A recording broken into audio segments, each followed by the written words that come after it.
Hello mga kaibigan, yan ang nakikita natin dito ngayon sa poblasyon o kaya parada ng Tigahon, Camarines Sur. Ang oras ay 7:44 in the morning at busy-busy ang mga tao dito. Umuulan, kagabi malakas ang ulan mga kaibigan, at ngayon naman ay tumila ang ulan. Ngayon po ay June 12, 2025. Ibig sabihin Independence Day ngayon mga kaibigan.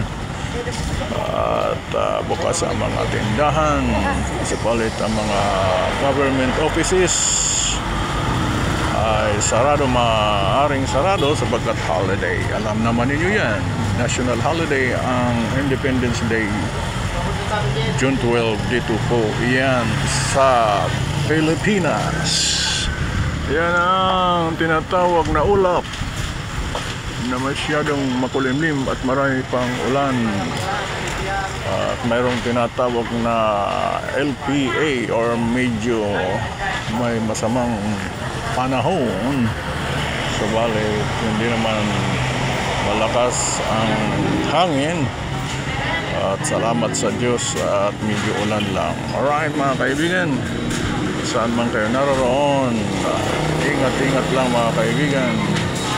And enjoy your day, have a nice day. Yung mga nag-celebrate ng tinatawag na kaarawan at anumang celebrate ninyo, bahala kayo.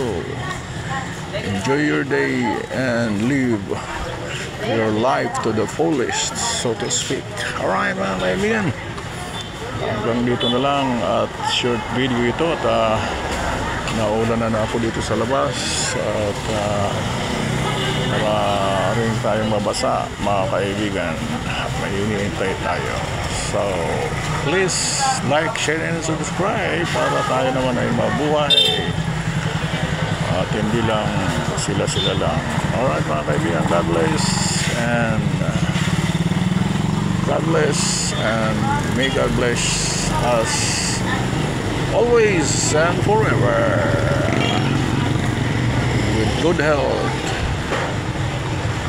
mind, body and spirit, wealth and power from heaven on high. Alright, see ya.